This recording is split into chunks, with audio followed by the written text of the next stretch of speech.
السلام علیکم ورحمۃ اللہ وبرکاتہ نحمده ونصلی علی رسولہ الکریم اما بعد فاعوذ باللہ من الشیطان الرجیم بسم اللہ الرحمن الرحیم صبغۃ اللہ ومن احسن من اللہ صبغا ونحن له عابدون قل اتحاجوننا فی اللہ وهو ربنا وربکم ولنا اعمالنا ولکم اعمالکم ونحن له مخلصون ام تقولون ان ابراہیم و اسماعیل و اسحاق و یعقوب والاسباط وکانوا هودا او نصارا قل اانتم اعلم ام اللہ ومن اظلم ممن کتم شہادۃ عنده من اللہ وما اللہ بغافل عما تعملون تلک امۃ قد خلت لها ما کسبت ولکم ما کسبتم ولا تسألون عما كانوا يعملون۔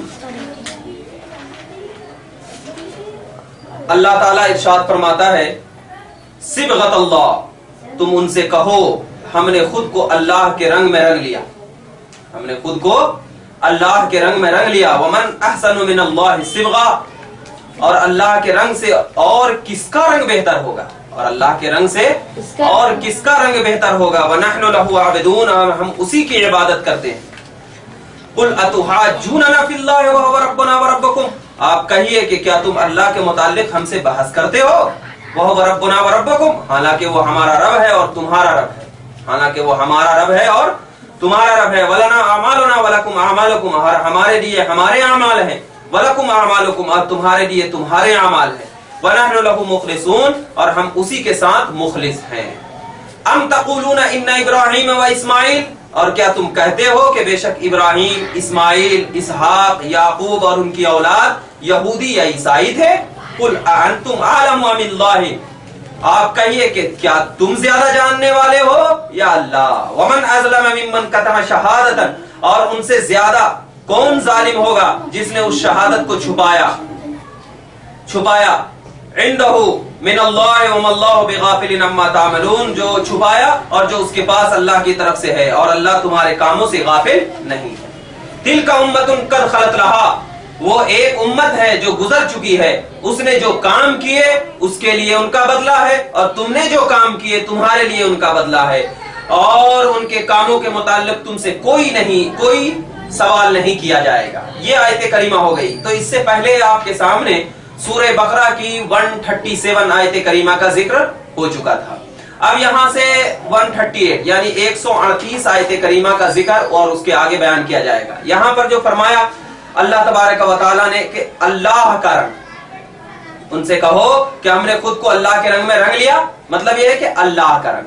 اللہ کے رنگ میں مفسرین کے کئی اقوال ہیں، یعنی مفسرین اکرام نے کئی اقوال پیش کیے ہیں۔ ایک قول یہ ہے کہ ان سے مراد اللہ کا دین ہے، اللہ کے رنگ میں اس سے مراد کیا ہے؟ اللہ کا دین ہے۔ اور اس کی وجہ یہ ہے کہ بعض عیسائی اپنے بچوں کو پیلے رنگ کا کپڑا پہناتے تھے اور کہتے تھے کہ جو پیلے رنگ کا کپڑا پہن لیا وہ دین عیسائی میں آ گیا، دین عیسائی میں آ گیا، تو اور وہ عیسائیت سے جڑ گیا۔ تو یہاں پر اللہ نے فرمایا کہ نہیں، اللہ کا دین جو ہے دین اسلام، اس کی پیروی کرنا۔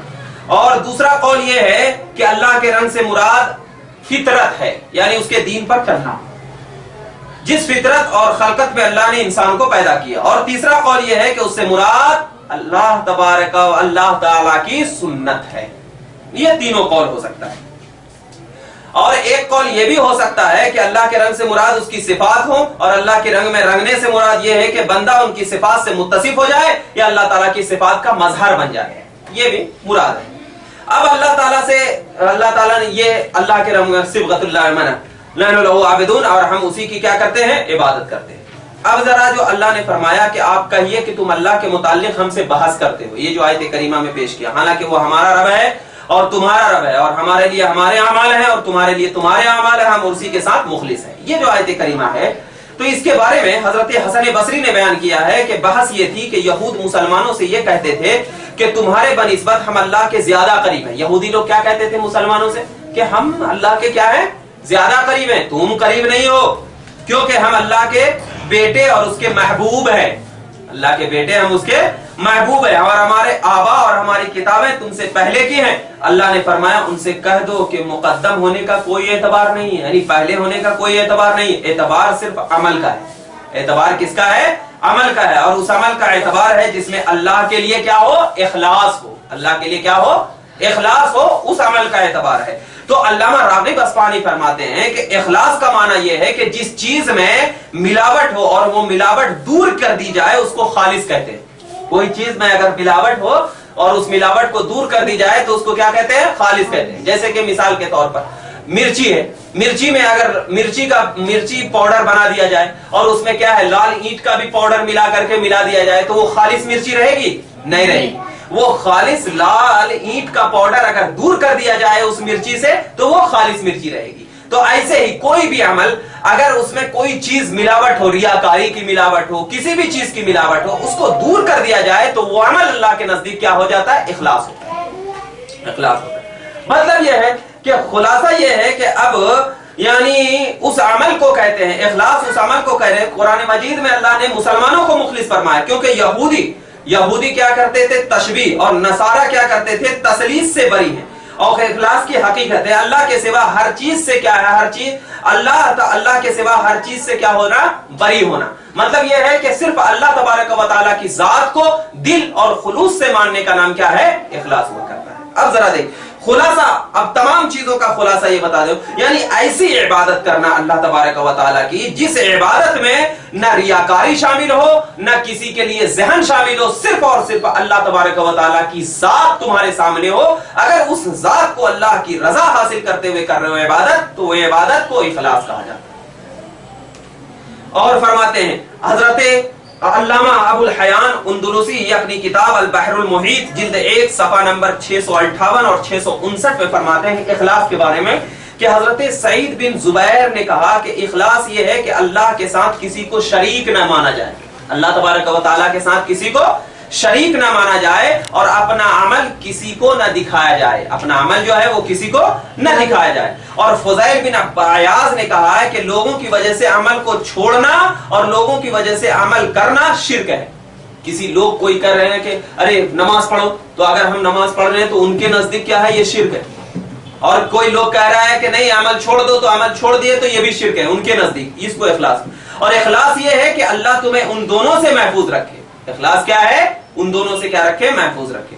ابن معاذ نے کہا کہ اخلاص یہ ہے کہ جس طرح دودھ کو گوبر اور خون کے درمیان سے نکالا جاتا ہے, دودھ کو گوبر اور خون کے درمیان سے نکالا جاتا ہے, اسی طریقے سے اخلاص کو گناہوں سے دور کر دیا جاتا ہے.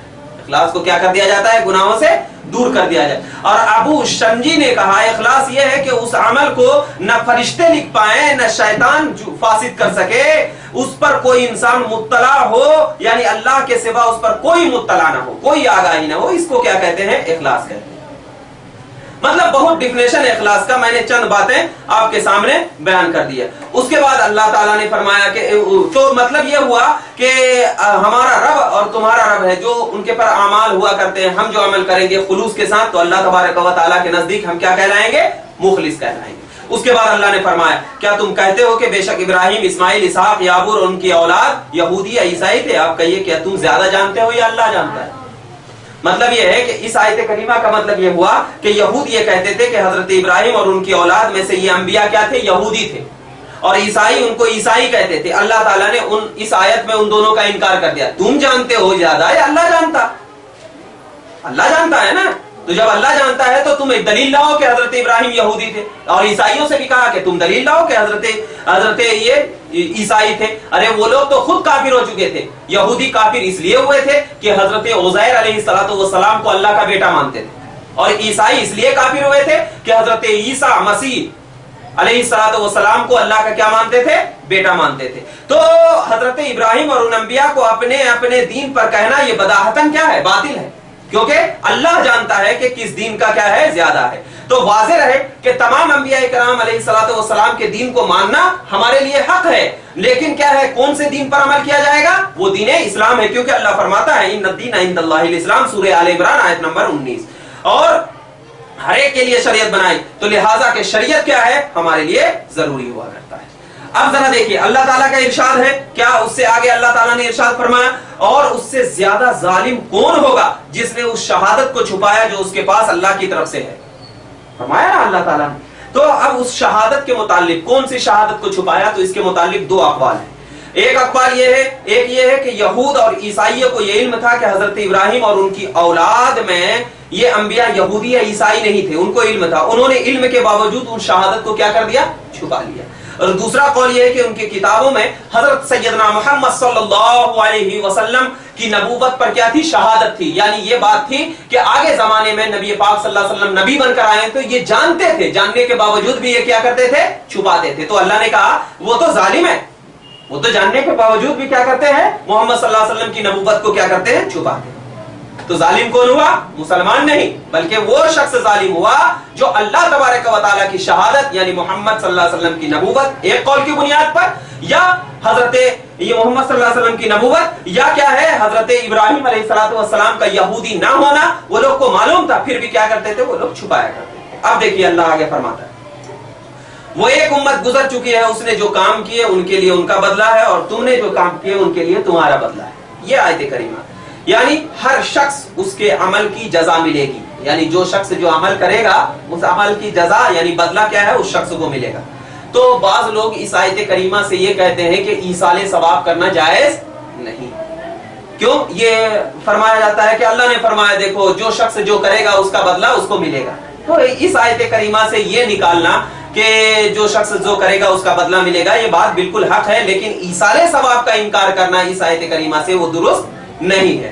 اور ایصال ثواب کے انکار میں ایک آیت اور پیش کرتے ہیں، کون سی؟ سورہ نجم آیت نمبر 39 کی، کیا؟ ان لیس للانسان الا ما سعى، یعنی انسان کے لیے صرف اسی کی کوشش کا اجر ہے، یعنی انسان جو کر رہا ہے اس کوشش کا کیا ہے؟ اس کو اجر ہے۔ تو مگر کیا ہے؟ ہم کہتے ہیں کہ ایصال ثواب کی بنیاد پر، ایصال ثواب کی بنیاد پر ہم تمام ایک دوسرے کو ایصال ثواب پہنچا سکتے ہیں، جیسے کہ یہ پہنچانا بالکل جائز ہے، اور جائز جب ہے تو یہ دلیل باطل ہے، یہ کہنا باطل ہے۔ کیسے؟ دیکھیے علامہ سید احمد طحطاوی نے حضرت ابن عباس رضی اللہ تعالی عنہ سے فرمایا کہ یہ آیت اس آیت سے منسوخ ہے، یعنی ان لیس للانسان الا ما سعى، یعنی انسان کے لیے صرف اسی کی کوشش کا اجر ہے۔ تو یہ آیت کریمہ کیا ہے؟ منسوخ ہے۔ کون سی آیت کریمہ سے؟ سورہ طور آیت نمبر 21 سے۔ کیا ہے آیت کریمہ؟ والذین آمنوا واتبعتهم وذریتهم بإیمان الحقنا بهم ذریتهم ما التناہم من عملہم من شیء، اور وہ لوگ جو ایمان لائے اور ان کی اولاد نے ایمان میں ان کی پیروی کی، ان کی اولاد کو ہم ان کے ساتھ ملا دیں گے اور ان کے عمل میں کسی قسم کی کوئی کمی نہیں ہوگی۔ اب یہ دیکھیے ایک تو یہ ہے کہ ایک منسوخ ہے، تو جب منسوخ ہے تو منسوخ آیت کریمہ سے کیا ہے؟ یہ ایصال ثواب کا انکار کرنا یہ بالکل درست نہیں ہے، کیونکہ جو آیت کریمہ منسوخ ہو جاتی ہے اس سے احکام صادر نہیں ہوا کرتے۔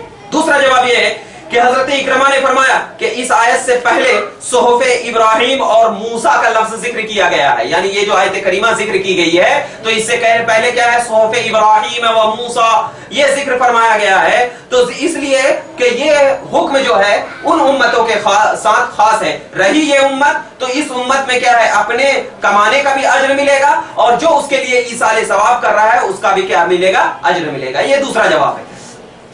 تیسرا جواب یہ ہے کہ علامہ ربع بن انس اور علامہ سالبی نے فرمایا کہ اس آیت میں انسان سے مراد کافر ہے۔ اس آیت میں کیا ہے؟ انسان سے مراد لیس للانسان الا ما سعى سے میں جو انسان ہے اس سے مراد کیا ہے؟ کافر ہے، اور کافروں کو صرف ان کے سعی کا بدلہ ملے گا، یعنی جو وہ کوشش کریں گے اس کا بدلہ ملے گا، اور وہ بھی صرف دنیا میں، آخرت میں ان کے لیے کوئی چیز نہیں ہے، یہ کافر ہے۔ اور چوتھا جواب یہ ہے کہ علامہ حسین بن فضل نے کہا کہ اس آیت میں دوسروں کو سعی سے جس اجر کی نفی ہے وہ بطریق عدل ہے، اور جس اجر کا ثواب ہے وہ بتقاضے فضل ہے۔ یہ چوتھا جواب ہوا۔ پانچواں جواب یہ ہے کہ علامہ ابو بکر وراق نے اس آیت میں سعی یعنی نیت کے معنی میں ہے، یعنی انسان کو صرف اپنی نیت کا اجر ملتا ہے۔ اور چھٹا جواب یہ ہے کہ آیت میں لام بمانے الا ہے، یعنی انسان کو صرف اس کے عمل سے گناہ ہوتا ہے، دوسروں کے عمل کا بار اس پر نہیں پڑتا۔ اور ساتواں جواب یہ ہے کہ علامہ زعفرانی نے کہا کہ اس آیت میں سعی سے مراد عام انسان نے خود سعی کی ہو یا سعی کا سبب فراہم کیا ہو، مثلا جس انسان کی اولاد، دوست، احباب، ملنے والے ان کے لیے دعا کرتے ہیں اور استغفار کرتے ہیں تو یہ بھی ان کی سعی کا سبب ہے، کیونکہ وہ اپنی اولاد کو ایسی تربیت کرتا ہے اور قرابت داروں اور ملنے جلنے والوں سے ایسا حسن سلوک کرتا ہے جس کی بنا پر وہ اس کے لیے دعا اور استغفار کرتے ہیں، گویا کہ اس دعا اور استغفار کا سبب اسی شخص کی سعی سے قائم ہو۔ یہ